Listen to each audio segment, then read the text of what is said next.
Welcome to First in Fiction, your first stop for learning to write fantastic fiction. I'm your host, Aaron Gansky, author of The Bargain, the Hand of Adonai series, who is Harrison Sawyer, Heart's Song, and I got a couple more coming out this year. Yay. Next year, rather. I'm Alton Gansky, author of numerous novels and nonfiction works, and most recently re-released as a single unit is one of the Harbinger books, Probing, and that came out just a couple of days ago. And if you look at Aaron's little picture there, say something, Aaron, so it'll switch over to you.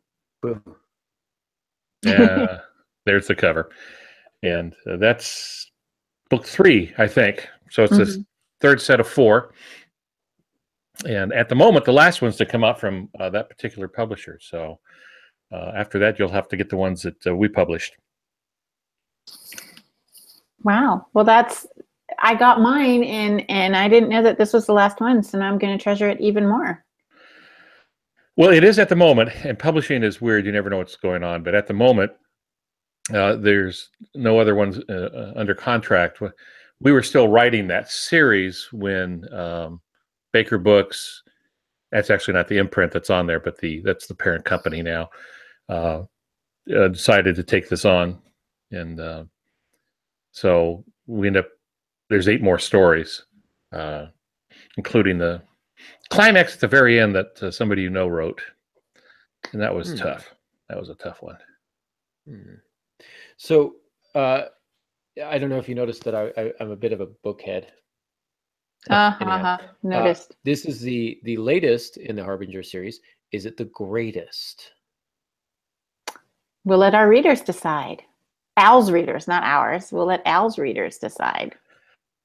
Yeah, I don't know. It's got one of my favorite stories in it, of the ones I've written, which, of course, they're all bizarre. That's the whole point of it all, is that they're all kind of bizarre.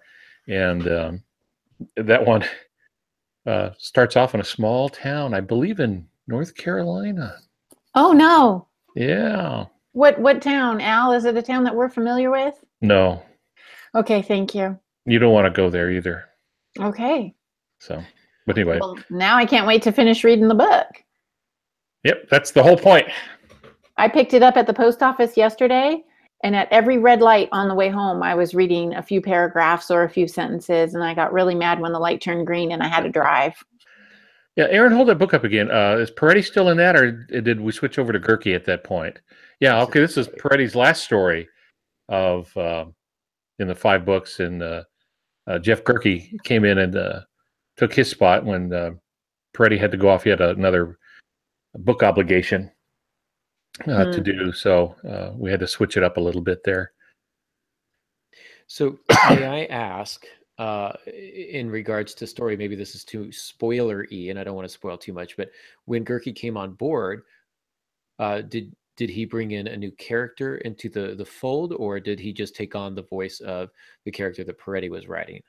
Well, sure. Our viewers and listeners are all, writers in the making. So I think they might appreciate some of the background stuff.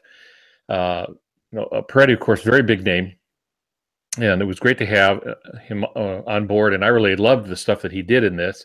He takes a little departure in this particular story, which is fine. We're supposed to be creative folks, so I certainly don't have a problem with that. But yet, for those who don't know what we're talking about, The Harbingers is a series of novellas.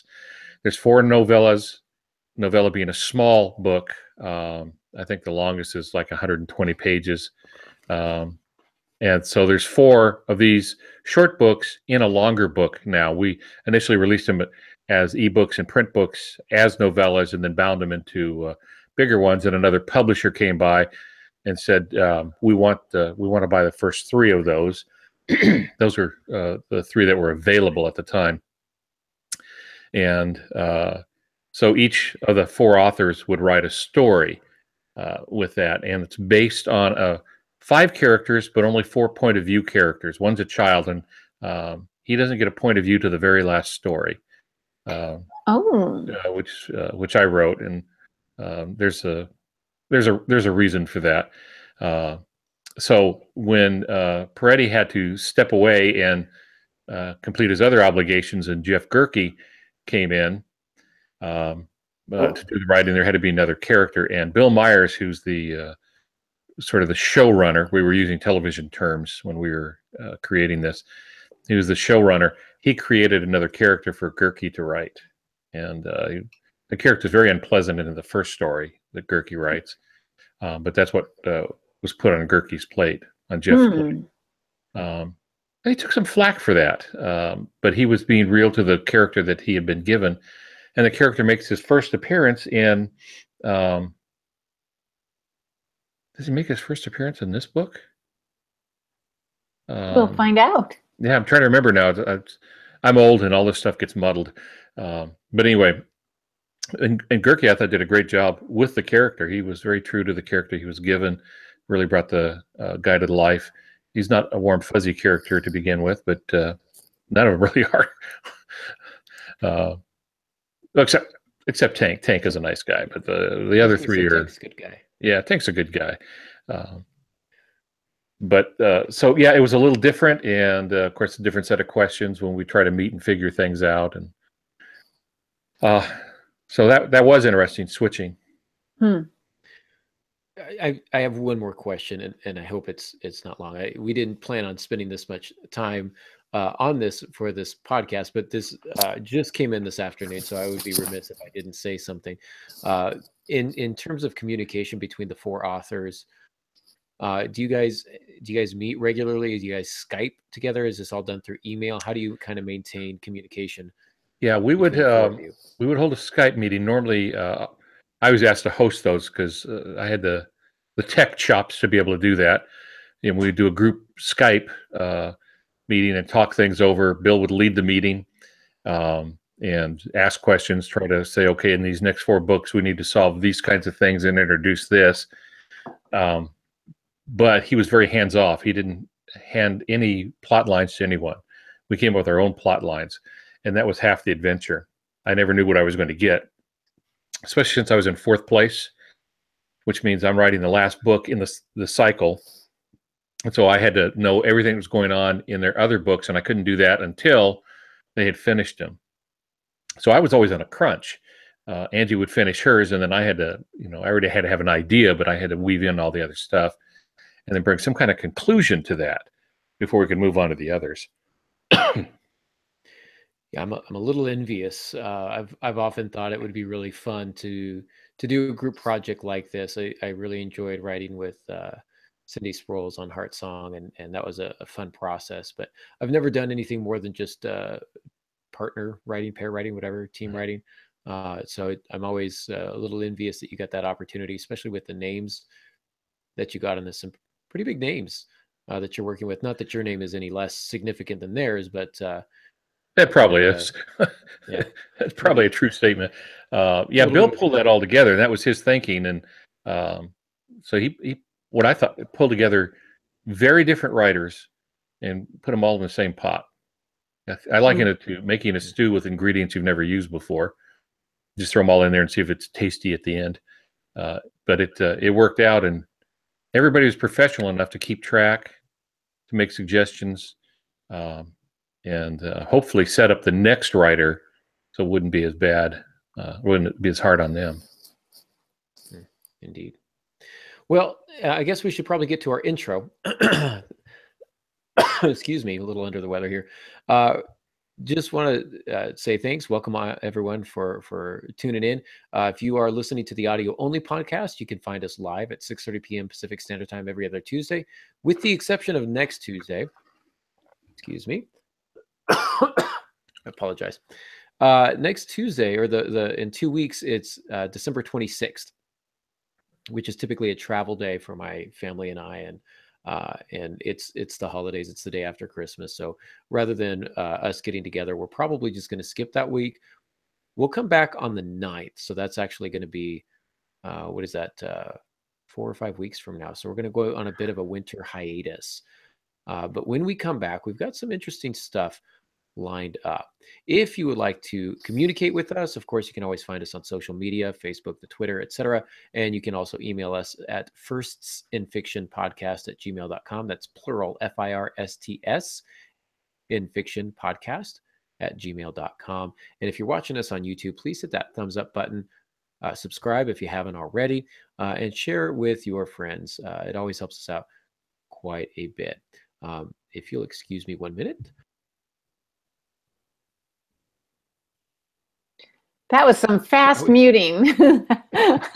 I didn't even see that happen. You turned and there was nothing. That was some talent. I gotta, man, I don't know what's happening here, but I was doing all right at the beginning of the show, and then all of a sudden I'm getting all choked up. It's the last show of the calendar year, so I think that's what it is. And with this being our last show, we thought we'd do something a little bit different. We've got we're cleaning house, if you will. We've got a few outstanding Ask the Author questions, and so we'd been doing genre focus for the last couple of months, and I thought we'd change things up a little bit and do a year-end Ask the Author Extravaganza. So we're going to take all of the Ask the Author questions that we have left, all 3 of them, and we're going to look at them and we're going to answer. We're going to answer them. It's going to bring up some stuff for us to talk about. If we have time at the end, our hope is that we'll have some questions from the chat room. And also from each other. We're going to try and save a little bit of time for us to ask some questions of each other. I do want to give you a brief, I guess, sneak peek as to what we've got in store next year. Surprise, Molly. I feel like we haven't discussed this with you yet, have we? No, I'm kind of, okay, let's unwrap this present. Yeah, so we're going to have a new producer next year. No, I'm teasing. I'm teasing. I'm joking. I think I speak for all of us when I say that was really cold-hearted. Funny, that was bad. But it was really cold-hearted. Thank you, Pops. Sort of, except for the funny comment. You don't have to encourage him. Yeah, that was awful. I apologize. Wow. So we will not have a new producer because Molly's doing it next. You're also not going to have the old one either. Yeah, apparently not. But what we do have is we're going to have kind of a new format. We're going to do a different segment. We're going to kind of, I guess, not do away with Ask the Author entirely. If you have questions, please feel free to send them to us. We'll find a way to work it into our podcasts. If nothing else, we can email you a response. We don't want to say don't send us questions. That's never what we want to do, because in our hearts, we are educators. Not only writers, but we're also educators. This is a passion of ours. We love to do this. So don't ever hesitate to send us questions. But we're going to try out a new segment. Now, we've thrown some ideas around. We don't know exactly what we're going to do, but we've got some ideas, something probably akin to the publishing term of the day, or the week that we did a couple of years ago. We're going to try something a little bit different, shake it up. And our focus, too, is also going to change. The first part of the year, we're going to look at the writer's psychology. Now, this is going to be some more of the writer's mind, and psychologically, the traits of what good writers do, how to battle whatever sort of psychological obstacles may be in your path, because that's something that happens often. Then we're going to kind of look at what I like to call the gross anatomy of a novel. And so we're going to look holistically at it. We did this a few years back, but we're going to revisit it again with some new information, put a new spin on some things. And if you have been listening to the podcast for the last, 4, 5, 6 months, this is going to be a really good opportunity for you to kind of for us to get back to the basics, and for you to hear that. Right now, the only way for you to do that is to go backward in time and check out our old casts from a couple of years ago, and you'd be spending some extensive time searching my website. So these will be coming at you fresh every couple of weeks, with some new insights and some new takes on some common subjects. And after the gross anatomy, we're going to go a little bit more in depth. So we're going to revisit some of the topics we've already discussed, kind of roll up our sleeves and dig into it. The other thing that we're going to do next year, and this is going to be kind of fun, is that we're going to save a couple of weeks throughout the year for viewer submitted topics. So if there's something that you'd really like to hear an entire podcast on, that has to do with writing fiction, I guess we could do like the movie review special or something like that, which would always be fun. But for the most part, our credentials are in writing fiction, so that's what we're going to stick with. But if you've got an idea, go ahead and send that to us, and we'll make sure that we try and work that in at some point next year. We've got, I think, 3 or 4 weeks scheduled for viewer submitted topics, and that's our goal. So with that, let's dive in, shall we, to our first question. You guys ready? No, before we get started on that, there was one thing that I forgot to mention. We're interviewing for new hosts. Well, okay. That hurts, Molly. I don't know why you would be so rude to Pops like that and to just spring it on him. I just Hey, it's okay. I got stuff to do. we're holding them back. I've got naps to take. So I got kids to take off my lawn, Perhaps we'll have a whole new cast next year. We'll see. But anyhow, so our first question is, how do you capture the essence of setting and not lose integrity or strength of story and background? So when I first read this, I wasn't quite sure I understood exactly what it was asking. I tend to think that if you're developing setting, the more you develop setting, the more you strengthen your story. It's possible that you can spend too much time on a setting. You can spend too much time developing a setting. That is a thing that happens, especially when you're going into a lot of detail. When you go into an excessive amount of detail, the reader tends to think that it's going to be important, and so they try and store all that information. If they get to the end and realize that information wasn't relevant, they feel that their time has not been used efficiently. I'll give you a quick example. And one of my students has submitted a story recently, and in it, these people are on a boat. They're going out to this island. The boat breaks down for a minute. He looks out at the ocean. Then they get the boat going, and it takes off again. And that's about it. And so I kept thinking, oh, well, the boat's having some engine trouble. This is going to come back and become a major part of the story. Nope. It never came back. That feels like foreshadowing to us because you spent some time on it. And then if it turns out not to be foreshadowing, it feels as if you haven't necessarily made the best use of the words in your work. So, but again, you would have to really be working to provide too much detail.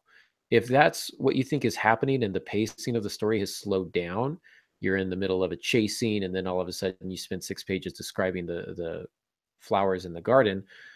Well, that's going to take away from the immediacy of the action.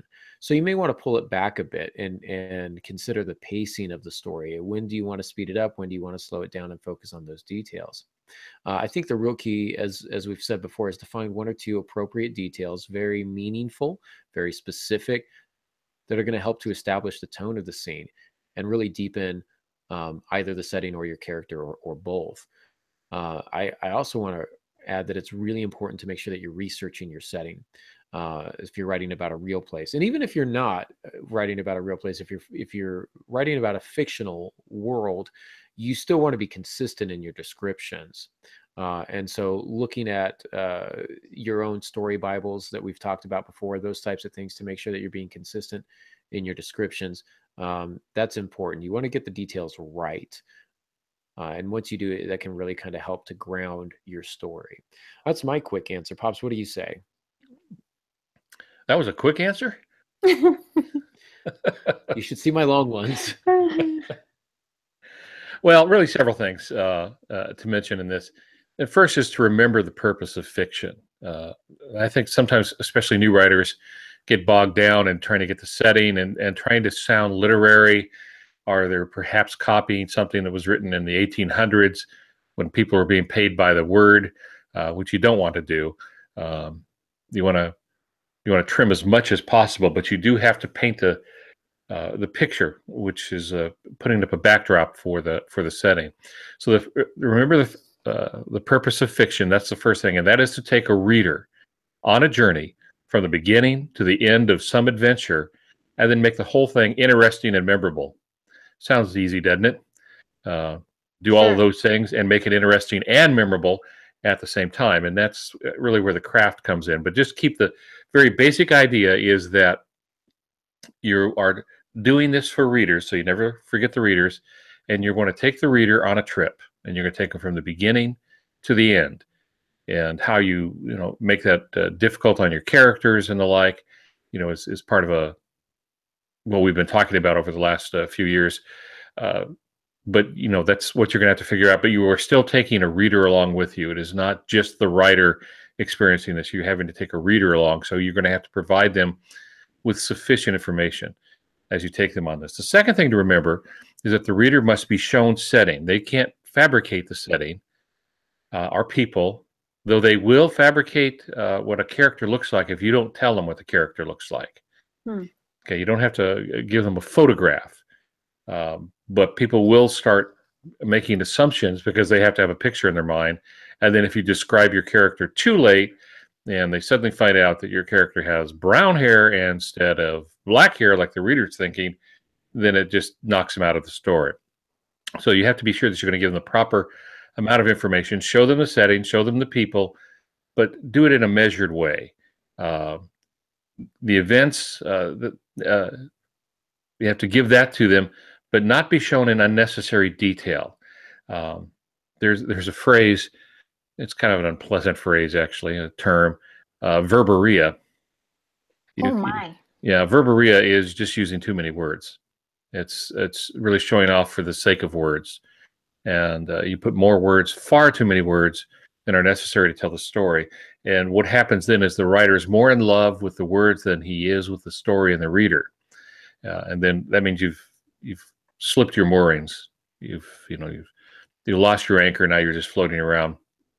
You need to keep some idea in mind. So that means that you're going to set up a setting that provides a backdrop for the actors, that and setting can in itself be a character all its own, depending, if like in an outdoor adventure, for example, snow can almost be a character, depending what you're writing. But the setting itself can be a character. Like in Molly's book that's set in New Orleans, there's very few cities. There's Paris, there's Berlin, there's New York. There are many cities, but they're not as many as we might think, where the city itself can become a character. It is so unique. It has a personality. I've lived in a number of cities. Very few have a true personality to them. Aaron and I lived in Ojai, which is a small community. It's new agey. They call it the Santa Fe of California. A lot of occultic and cultic things go on there. It's just sort of a place for that attracts that kind of thing. And it had a personality. Ojai itself just had its own personality. The town that you pass through to get there, nah. The one you meet afterwards, nah. But that one had its own personality. So that can happen. So any kind of those atmosphere. So details are needed, but don't give too many that you bog them down, and don't give them all at one time. Fourth thing, too much detail can kill a story. I'm sorry, I'm laughing here at a thought that's ran in my head. There used to be a musical, I don't know if it's still playing or not. It's an unsavory musical called Urinetown. Oh my. Yeah. And I won't get into it, but the only reason is that I bring it up is there's a line in it. All I've ever heard is the music, but there's a line in it where there's a little girl who's sort of the narrator, and there's a guy talking to little Sally, that it's hard to kill a story, and she says, well, too much narrative been's known to kill a story, and breaking that fourth wall that the actors talk about. And it's true. Too much detail, too much narration, too much setting of the scene can kill a story. So describe settings in rich detail. That's what I would say, but just enough to make the reader see and feel the place and know what they need to know. If something's going to happen in the street, they need to know a little bit about the street. So give it to them like it's a drink of water. Don't inundate them with a tsunami. A thirsty man doesn't need a tsunami. He needs a glass of water. So give them what they need. The setting serves your story and your characters, and your story and your characters do not serve the setting. Did I say that correctly? Mm-hmm. Okay. Yeah. The setting's there for your characters. Your characters are not there for the setting. It enhances the story. So resist the urge to show off all the details you've learned. Show what's important. Yeah, if I could pop in here before Molly gives her answer, I just want to say a couple of things. First, Urinetown. That's the name of the play. That's the name of the play, yeah, and it was produced, and it ran for quite a while, and don't ask me why. I don't know. Sounds like that's just going to bring up a steady stream of puns. Oh, God. Why did you raise him this way? Why did you do this? I did my best. You brought this into the world. Hey, I only provided half the genetics, so. Yeah, well. Molly, Molly, you're in this too. You're in this too. No. So a couple of things. There's got to be a button here where I can mute him. There is. I'm just not going to tell you where to find it. So moving on.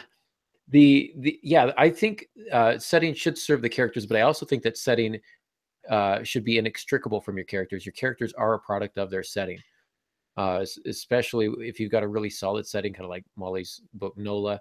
The people who are born and raised there behave in one fashion. Those who don't or haven't been born and raised there behave in a different fashion. You can take the cowboy out of Texas. You can't take the Texas out of cowboys. So thinking not only about your character and your setting, think about the relationship between the two. And Pops, you mentioned resisting the urge to show off all the details you've learned. I remember doing an assignment for a class I had in college where I had to research a town and then write a story that takes place in the town. Well, halfway through the story, it reads more like a brochure than anything else. And the story wasn't good when I was done. It was me trying to show off everything that I had learned, and that's why the story was failing, because it took the eyes off of what really mattered, the characters and their conflict. And so that, in that regard, the setting became far too much of a distraction, and it pulled away from the story. If you're getting to that point, like you say, Pops, that's too much. You need to pull back and just let the relevant portions of the setting be on display there. So. Yeah, let me add just one thing here before Molly enlightens us some more. I'm just sitting back drinking, my coffee, so we're fine.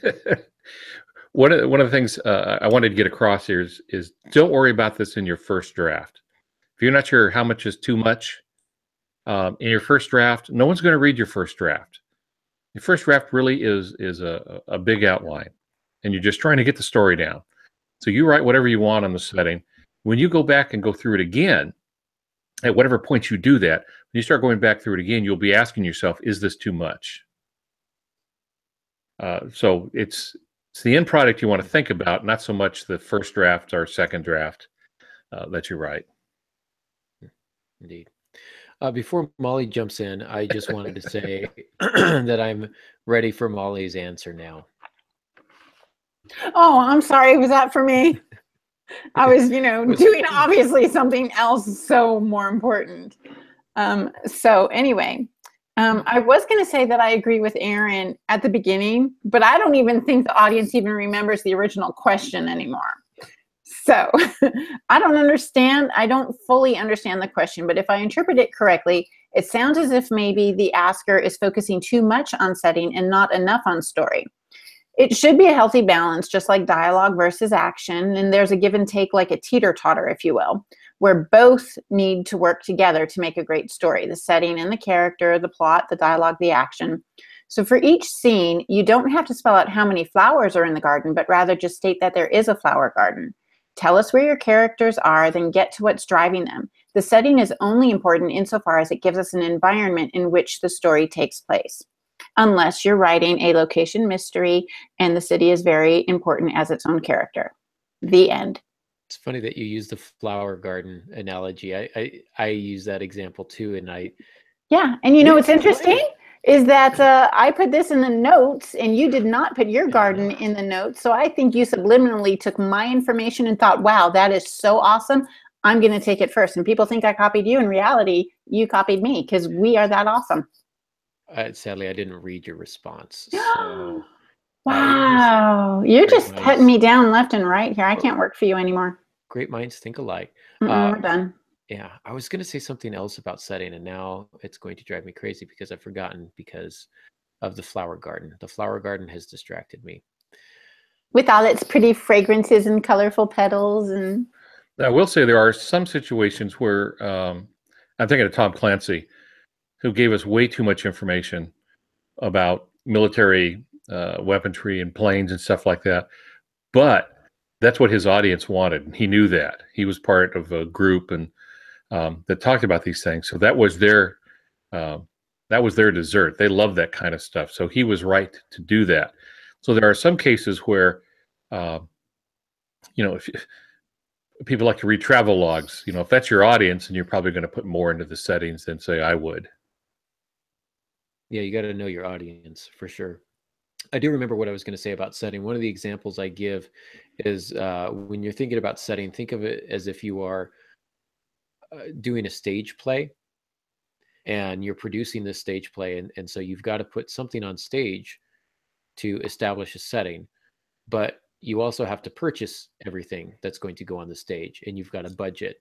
So you can't put everything that you want up there. You only can put the important things that are going to play a part in the story up there. If there's a kitchen table that they're sitting at, you're going to need a kitchen table. If there's a vase that gets thrown across the room, you need a vase. But you don't necessarily need a painting of, a grandfather if that doesn't play a part in the story. Obviously, if it does, then you need to buy that painting and put it up there. So think of it like that. If each detail that you give the reader has a particular weight, a particular almost economic value in terms of your prose. And so if you think of it that way, you can start to prioritize which details are going to be more important than others. Does that make sense? Yes. Does to me. Okay, excellent. Next question then. What do you do when your story, characters, scenery lock you out and yet won't leave you alone? They bug and nag, but still insist on locking you out. How do you beat the frustration and write the story you know you need to write? So the way I read this is kind of like a classic case of writer's block. You're still kind of obsessed, if for lack of a better term, obsessed with the story, but you can't seem to get any forward progress when you try and write it. Maybe you're just stuck in the story, you don't know where to go, or there are too many ways for you to go and you don't know which way is the right way. I think there's a couple ways to handle this, specifically writer's block, this type of writer's block. And for me, it really boils down to two things. You can either run through it or you can run away from it. Not saying either one is correct. Some work better for the others. So if you can, you can take a step back. This is kind of the runaway method. You take a step back, you take a break from writing. Perhaps you're just too close to see the solution. Perhaps you're too close to see the forest for the trees. Maybe go see a movie, watch a show, read a book, read some poetry. I always encourage our readers, our listeners, to read some poetry because I think that makes you a better fiction writer. Make a meal, anything to take your mind off the story. Talk with other friends. Go out and have some coffee. Sometimes we think so hard about something that we end up losing sight of it, and you'll just end up spinning your wheels. I've recently had to put a project away because I'd run through so many different. I must have done 8 to 10 different openings. I've probably written close to 100,000 words on this project, and I'm not sure if I'm going to be able to keep many of them or any of them. And I kept trying to run through it. Didn't seem to work for me, at least not on this project. And so I've had to put it away and try something else. Now, that's not to say that running through something never works for me. I was stuck some years ago on a novel, and the way that I got through the writer's block was just to continue writing. Just knowing that something was going to happen. When in doubt, blow something up. Then your story is a little more interesting. So when you're doing that, when you're really attacking it and just kind of gritting your teeth and buckling in and doing it, just understand what you write is not going to be good. I knew when I was powering through that particular novel that this was going to be a terrible first draft, and the revision might be a complete revision. I might have to start over from scratch, but I knew I would never be able to get to that point until I hit the end. And so I kept working, I kept wading through, and eventually got out on the other side, and I was able to kind of salvage the book, even though the rewrite was almost a complete revision, not 100%, but it was pretty close. But at least I got to a point where I could revise it into something that I liked. Sometimes the simple act of putting words on page is going to unlock the answer for you. The kinesthetic motion of typing sometimes can help unlock ideas for you. Again, if something's bogging down in the middle, blow something up, increase the stakes, increase the conflict and the tension. That's one way to kind of get things going. One thing we mentioned last time was the management of resources. If you take resources away from your characters, that's going to complicate the plot. If you give them new resources, it's going to help you find a solution that wasn't there before. Of course, you can do that in a believable way. Don't just Deus Ex Machina. He looked in his hand and there was a wrench, the one thing he really needed. You got to find a good way to get him a wrench. But, when you do that, you can go back through and make a simple revision. Just make a note that off in the margin says, don't forget, give him a wrench somewhere. Something like that. I had a scene in one of the Hand of Adonai books where somebody was sword fighting, and one of my early readers said, didn't his sword break like last chapter? Oh yeah. Okay, give him a new sword. Right, like that was the note that I had for myself. I had to go back and find an opportunity for him to get a new sword. So you can always do that, but you can do that while you're still moving forward and worry about the revision later. And that's I think what I would say, either run away or run through. Pops, how about you? Yeah, I'll just add one thing to what you said there, 'cause you said some good things. I want to elaborate on something. Writing is a creative act, and sometimes a creative act is an emotional act. And especially when you're writing fiction, we're drawing on emotions. It may not be original to us. We might be feeling great when we sit down, but we have to write a sad scene, and then we're depressed for the rest of the week. We go through those emotional kinds of things. So sometimes when we're writing, we may think that we're writing something that's horrible or it's just not working. I have done that and thought this is the worst thing I've ever written, but I kept going. Just get something down, keep going.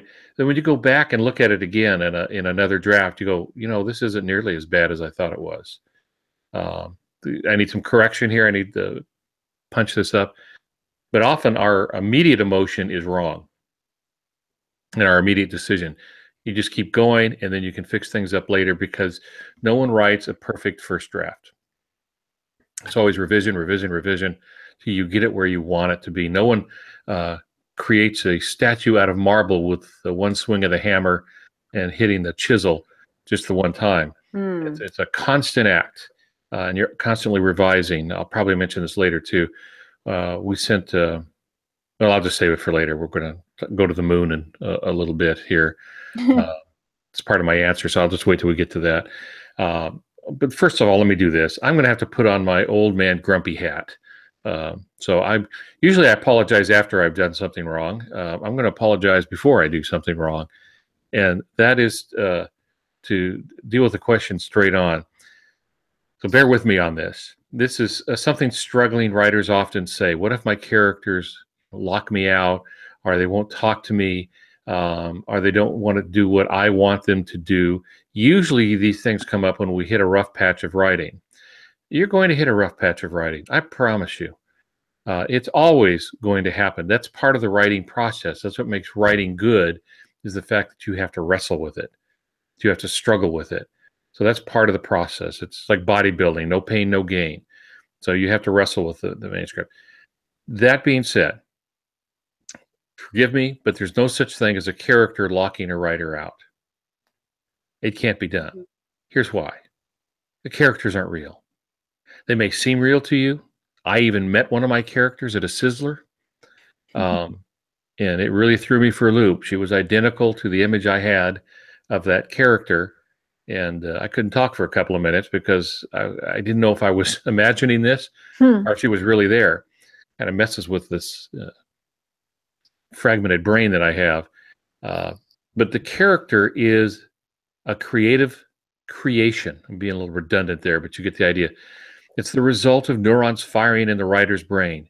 Characters don't make writers do things. Writers make characters do things.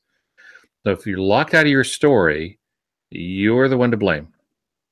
And let me say, don't worry about the word blame, because we all do it. It just means you face something that your subconscious has not yet answered. To give you an example, in my second book that I did, my first one was By My Hands, the second was Through My Eyes. I had a character leave, which I did not expect, but I recognized it as my subconscious saying, this is a good thing, and I recognized that. But I got to a point where I didn't know what happened with her next. And I remember walking through the house. I was there alone, going back and forth, struggling, wrestling, even acting out things before it came to me what was going on. not the character's fault. That was mine. I just had not yet accessed what needed to be done. And for it to work, I had to fight for it. So they're not going to lock you out. They can't do that.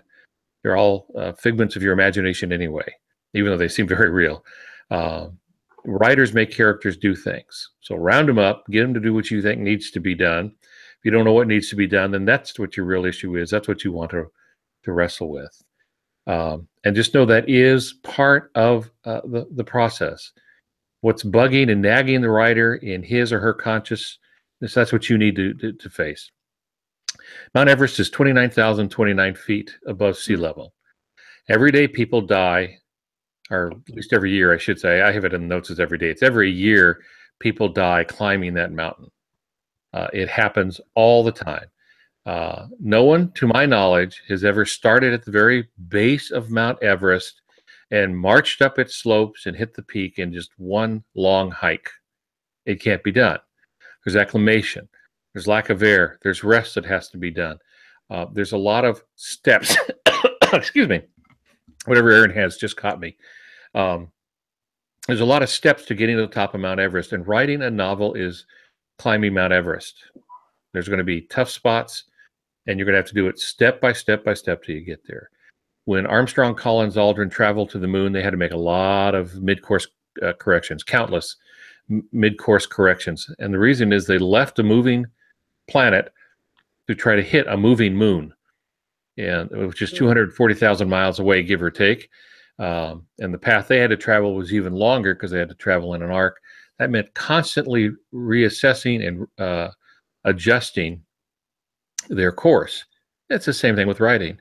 As you're going through writing, you're going to have to make mid-course corrections. Even if you're a die-in-the-wool outliner, you're going to make mid-course corrections or you're going to miss the moon. So that's part of it. And it is a bit of a wrestling match. So show your characters who's boss. Or you're going to introduce another bad guy who's going to do them harm. That's a good answer and an intimidating answer. Don't make me send Guido in into the story. My response is not half as eloquent or powerful as that. I just say power through. Al's right on this, that the characters can't really make you do or not do something. If you're stuck with writer's block, it could be that you're having trouble with a scene or trying to make something happen that should not happen. So once you start giving life to your characters, they'll sort of dictate the direction. But writer's block, in my experience, is often the manifestation of trying to write against how my subconscious knows the story should go. If you have ideas that you think won't work and that's what's stopping you, write it out anyway, because the action of writing junk is just as useful as writing something that sticks. You can work through the editing parts later. Just keep writing. Don't give up the writing momentum. Now I feel ashamed and convicted. Because you said go wash dishes or go watch a movie? Yeah, you should. You should feel bad about that. Well, Pops, you were advocating that walking away and resting. And so it's interesting that I said there are two ways to handle it. And Pops, you kind of championed one and Molly championed another. It just means I'm about as brilliant as the both of you combined, I think is. Oh, no. See, because you said walk away, leave it alone. And at least Pops was like, walk away and act it out and think it through while you're in the other room. So. Well, in the next question, I will talk about the creative walk away. I'm a big proponent of the creative walk away. And I'll mention that when we get to it. And I'll also mention that it's all right to quit. Just give up. You just can't stay quit. I love that. That's one of my favorite quotes of yours. Yeah. Quit as often as you want. You just can't stay quit. With that in mind, let's go ahead and move to the next question, which is, how do you work through discouragement and frustration after finishing first drafts while other stories are clamoring for your attention? Do you pursue the others while working on the edits of your first draft?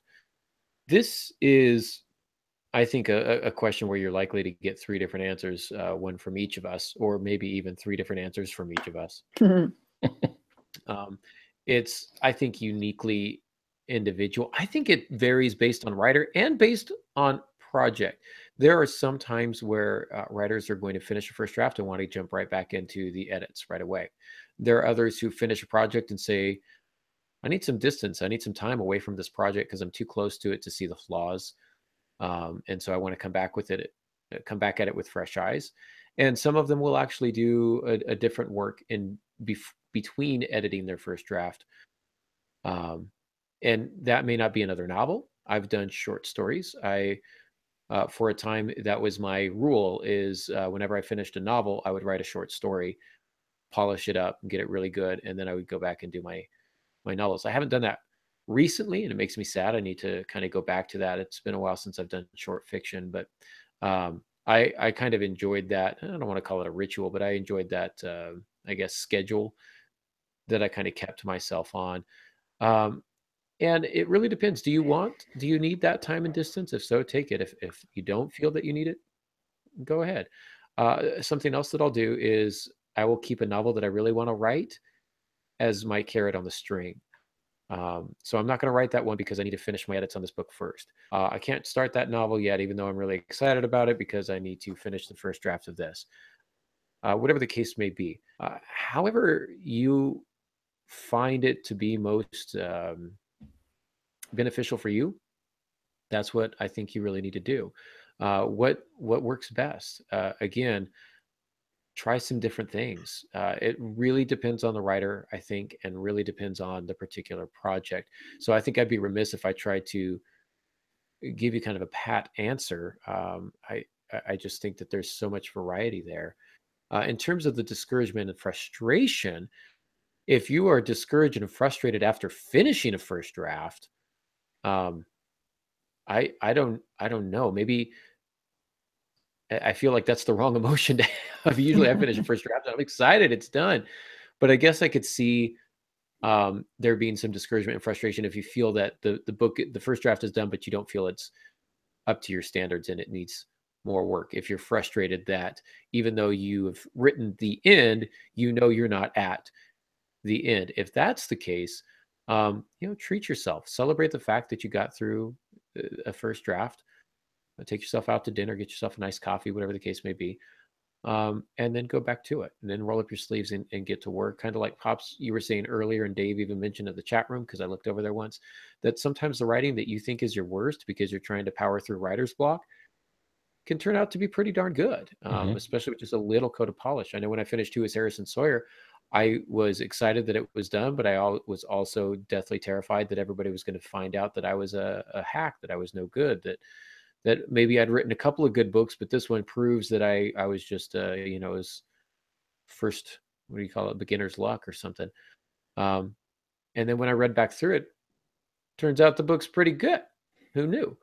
Definitely needed some work still, but it was a lot better, a lot stronger than I originally anticipated. So again, do what you need to do, as long as you don't run away for too long. Make sure you come back and finish your edits. But if you want to do something else in between, do that. Whatever works best according to your deadlines. Obviously, if you've got deadlines coming up, you're going to have to hit those deadlines, and so maybe you don't get the time to do a short story in between novels. But if you're not on deadline, take your time to get back to it. Work on something else. There's no real ticking clock. It's just going to be what best serves you and your schedule and your projects. How about you, Pops? Well, I am a proponent of the creative walkaway, the act of taking a step back so that you can better march forward. That is part of the creative process. And it works for many things. It works on crossword puzzles. I used to do the USA Today crossword puzzles. I did a bunch of them, but I would get stuck and I would just put them away. And I'd go do something else. When I come back, the answer is obvious to me. So sometimes that step back is what you need. With that, it's great for problem solving. And let's face it, much of fiction writing is problem solving. Get up and walk away is great for if you have to make a tough decision. It's good to get away from what you're working on so you can think about that, or step away from the decision you need to make, and the answer will come to you. About the only place this creative walkaway doesn't work very well is in gunfights and surgeons. Surgeons face a problem; they don't get to walk away. And Aaron is in the notes making things bold, where I say, so I think Aaron is right on all counts. What? And I would make it bold and big. What? Me? But distance for a short time only now can bring a freshening of the brain. So that's good. Now, that being said, I don't recommend starting a second project while immersed in another. Now, I know we've talked about Isaac Asimov doing that, or he kept 3 typewriters going. I don't know if that's fiction or not, but if he got stuck on one, he just turned his chair and started typing on another one. Some people can do that. He had a very unique brain. And I think that's fine as long as you know which is your primary product, which one you really need to get done. But he was also a very prolific writer. He was always writing some other things. So I don't recommend starting a second project while immersed in another. That's usually asking for trouble. And there's a very good chance you can end up with 2, 3, or more unfinished projects. Mm-hmm. And so you want to get them done. So maybe as an example, in one of my novels, one of my military action adventure novels, I have a soldier talking about something. He makes a statement. He says, and it went something like this. I don't remember exactly what I wrote. I don't read what I wrote, so. But it went something like this. My dad used to tell me to eat what was in front of me. At first, I thought he was just telling me to finish my dinner, but later on, I learned what he was really teaching me was to finish the task at hand before I started worrying about the next task. So we have to do this first thing first, then we move on to the second thing, and then we move on to the next thing. And I think that's some great advice. Finish what you start, unless it's unsalvageable. I mean, it's your first effort, say, and you're partway through and you go, no, I've just gotten off to a bad start. I need to start over. Okay, that makes some sense, but make sure that it is unsalvageable. And do that before you immerse yourself in another project. Thinking about other projects, sure. I used to keep a list of 25 ideas for books at all times. And I was always adding to them. And I knew some of them would never get written, but that's not the point. I wanted to keep being creative in the idea department while I was writing. Dean Koontz tells the story of how Odd Thomas came to him, almost like a vision or a voice in his head. He heard Odd Thomas speak. He got kind of an image of this young guy who said, my name is Odd Thomas and I see dead people. No, not like the movie. Well, he was already immersed in a book that had a deadline, but he got out his yellow legal pad. He got a pencil or pen. He wrote that line down, a few notes. He put the pad and the pen away in the desk. And as a professional, he finished his obligation. Then that became his next book. And of course, that became a series of books. He didn't forget it. That stuff just sat there and marinated in his mind the whole time, but he didn't let it distract him. And that's really the same thing here. You have a task to finish the work, so you need to do that. Molly. Yes. I really hate going last sometimes. I think I've said that before. So maybe in the new year, we're going to shake up the order of things so that way I don't feel like I'm copying you guys. Well, hang on just a second. What do you think, Aaron? I think we should probably let the new producer go first. Sorry, it was just such a great setup. Go ahead, Molly. We'll be good now. I disbelieve you on that statement, but okay. My suggestion is take a much needed break. While working on NOLA, I made plenty of scrap notes for Central, but I didn't start writing it until NOLA was off to the editor. It's important to give as much focus to one project as possible so you're not spread too thin, because otherwise your works will suffer. Even if you think they're not, they will. You want your readers to give their full attention to the book while they're reading it, so you should do the same while you're writing it. That is my simple to the point answer. You're so much more efficient than are we. Because otherwise it just sounds like I'm repeating everything you guys say. Well, that's not a bad thing. I mean, it's worth repeating. I mean, so as Aaron and Al say, I'm thinking, some of it should be chiseled in marble, Yeah, that too. Pops did say that I was right on all counts, so I put that in bold. On all counts? I don't remember him saying on all counts. It absolutely, check the show notes. That's exactly what it says, verbatim. Wow. Oh, hey, look at that. I think Aaron is right on all counts. I think we're just going to have to. And now I'm going to push for the question from the chat rooms. Oh. We have a question from Vin, who says, a question for Aaron. When he'd love to know what you learned at the Citron review. Everyone seems to come out of their time on a literary magazine having learned something, and it's never quite the same set of lessons. So for those of you who aren't aware, I used to edit a literary magazine. I'm actually the founder of the Citron Review. It was my brainchild back in 2009, and I had just graduated from Antioch, got my master's there, and wanted a way to continue to be immersed in the in literature and good writing. Was also interested in digital publication and the like, and became fascinated with the short form, not only poetry but specifically microfiction, flash fiction, those types of things. And so I created a literary magazine called the Citron Review, and I was the founder, the editor for man, I don't even remember how many years, 5 years, 6 years. What did I learn? I learned a lot of things. I learned that most literary magazines end up folding um, within the first, I think, year to 2 years. We made it past that. I know why they fold, though. It's a lot of work. It is a labor of love. I, to this day, have not earned a single penny from it. It does enjoy a very good reputation in the literary community, especially in the micro fiction and flash fiction community, as being a publisher of high quality work. We worked very hard to establish that reputation.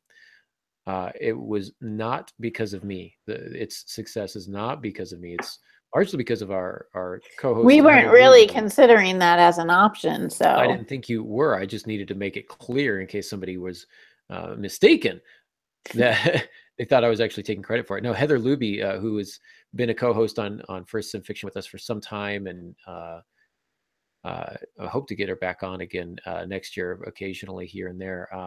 She did a lot of work on it. And really what happened is when I let other people lead on that literary magazine, that's when it really started to blossom and develop. So what did I learn? I learned a lot of things. There's a lot of talented writers out there. And there are a lot of writers out there who think they're talented. And that sounds really, really awful. But I think what I started it in part because I wanted to send acceptance letters to new writers. I was a new writer myself. I was tired of rejection letters. I wanted to send out some good news. We got inundated with submissions, and some of the submissions just were not of the quality that we were looking for. And really, those types of submissions came from people who had not read our submission guidelines. I remember at one point somebody sent us a 160-page chapbook of poems and said, you can pick 5 to publish. And I wrote back and said, that's not how it works here. You can pick out three or between 3 and 5 that you want us to look at. Send us those 3. Don't send us 160 pages. And they sent us that same 160-page manuscript no less than 4 times. Oof. And each time I had to sit back and say, stop. And so clearly that those types of blind submissions, people who they're looking for any kind of publication. They're not looking for publication with that particular review and that particular magazine. And I think what I learned is that it's important to know where you're submitting for publication. Look at the submission guidelines, pay attention to that, make sure that your story matches what they're looking for. But again, without getting too, squishy feely, a lot of pride. I got a lot of pride for that, seeing that magazine still going, still under good leadership. And I really learned that there are a lot of very talented people out there who really love writing and are not afraid to roll up their sleeves and do some unpaid work for the betterment of the literary community. And I think it's really people like that that make writing what it is. I know there are a lot of people who are where writing can be very competitive, especially at some upper institutions, some, Iowa Writers Workshops, things of that nature, tend to be very competitive and cutthroat. And that is not the environment at Antioch. And that is not my experience in the literary community.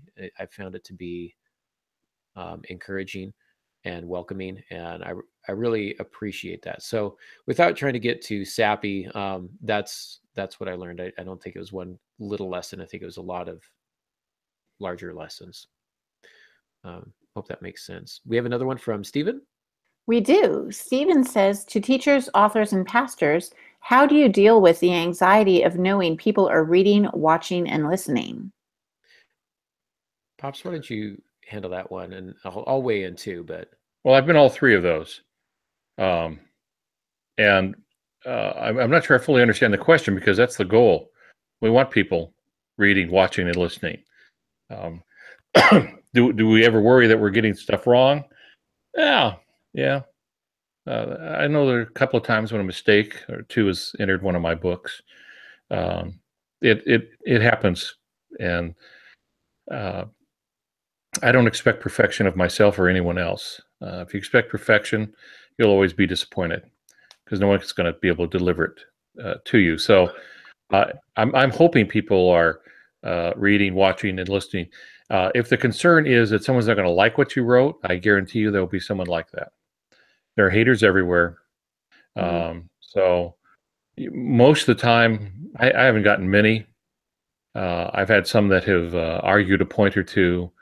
Probably because I write for the Christian market, or have been writing for the Christian market for a number of years. Someone got disturbed because I had some Christian content in it.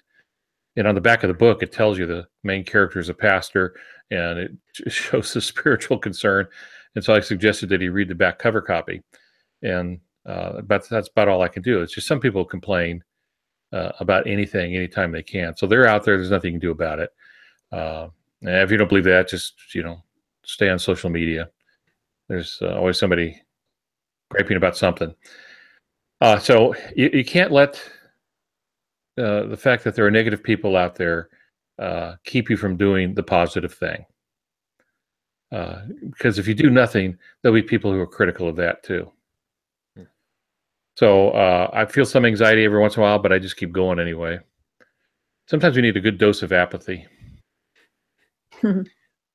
Pops is right on all counts. So I don't know. Let me write that down. Put that in the notes, big and bold. Big bold. We've got a lot here, guys. I agree. I would also add, I think that there's a certain excitement in knowing that people are reading and watching and listening. I also have been all three of those things. And there's a certain excitement to it when you have a message that you want to send, a story that you want to tell. How often do you tell a story to your dog or your cat? Well, I guess some people might talk to their dogs, because dogs are probably going to be really excited about it. But you don't really tell stories to cats, because yes, we do. Normal people don't tell stories to cats because I'm sorry, Molly, I'm a terrible human being.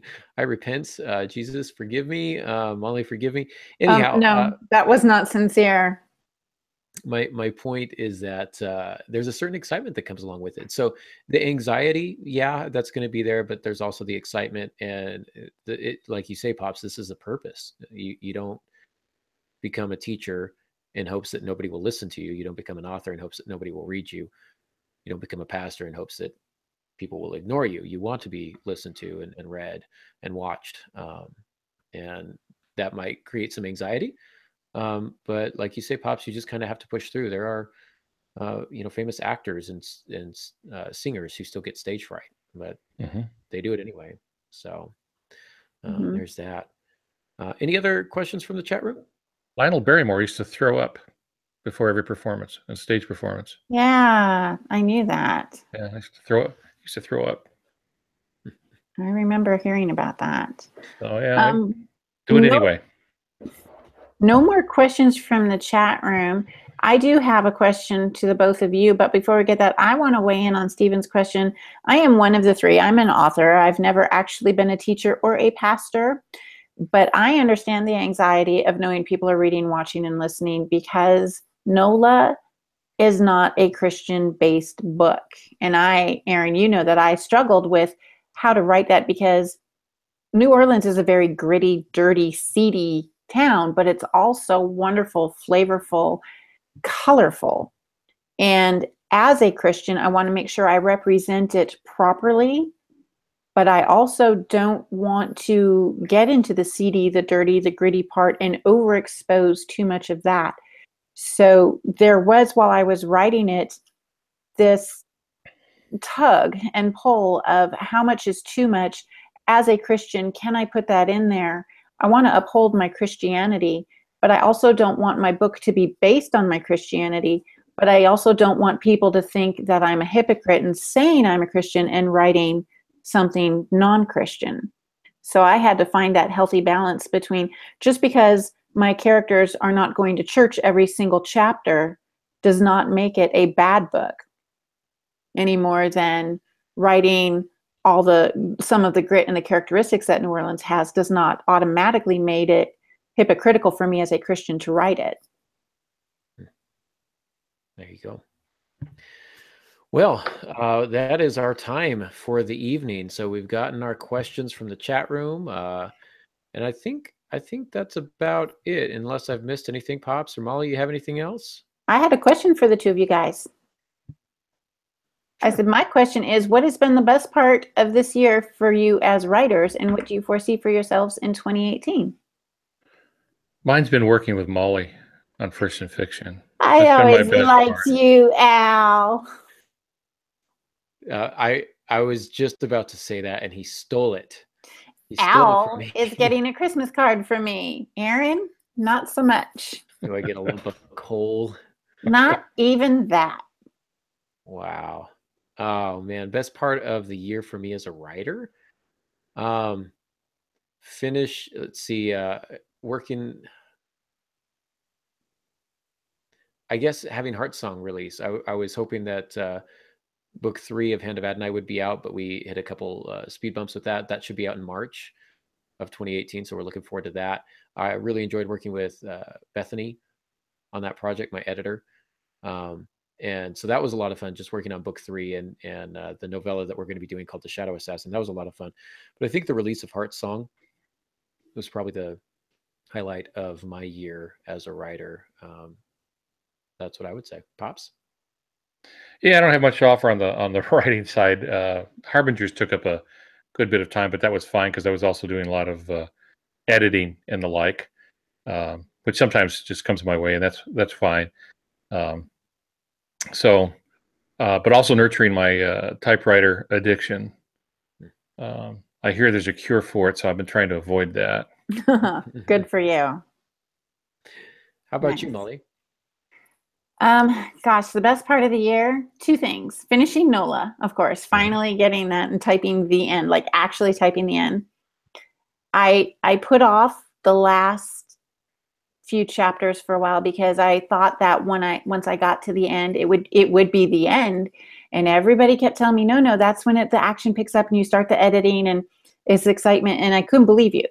When I type the end, I'm no longer living with these characters as I've done for 5.5 years. So when I got to it, it was 11:32 at night on the day that I had set for the deadline for me to finish it. And I typed the end, and it was like this huge celebration went off inside. And I was so excited because now I get to send it to the editor and a potential agent and see what comes of it. And I'm waiting for feedback, and that is exciting. So that's the big one. The other one was being able to go to Blue Ridge this last year. It was my 3rd time. It was so much fun. Each year I get something different out of it, but really just to be there this year to meet and greet people was a blast. But one of my most memorable moments of the entire year was sitting in clouds on the sofa in the corner and talking with a bunch of people. Somebody asked me, "What do you write?" And I start to tell them I'm writing a mystery location novel, and somebody walks by and yells, "Nola!" I had no idea I look up and there's somebody standing there, and he goes, "Hi, Molly." And I go, "Who the heck are you?" Because I didn't know who this was. He goes, "I'm Andy Clapp from the chat room." And so I got to meet Andy in person, and it was just hysterical. We've been friends on Facebook for a couple of years through the podcast, but to actually see him in person, and it was just really, really fun. For those who may not know, Blue Ridge is a writers' conference in North Carolina. Clouds is a coffee shop that's on the facility.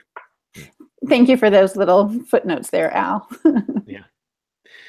Well, that is our time for tonight. And so we say goodbye one last time in 2017, and we look forward to rejoining you in 2018 on January 9th. It will be a bit of a break for us, but we know that you guys have as much family obligations, as many family obligations as we do. And so enjoy that time. Enjoy it and come back ready to learn. And so we will take a look at the writer's mind, diagnosing what kind of writer you are on January 9th. Until then, if you want to find us, again, you can find us on social media, Facebook to Twitter. And altongansky.com is where you can find Pops. You can find Molly Joe at frankly-my-dear-mojo.com. And you can find me at aarongansky.com. So we thank you so much for listening. And until January 9th, Merry good Christmas. writing. Merry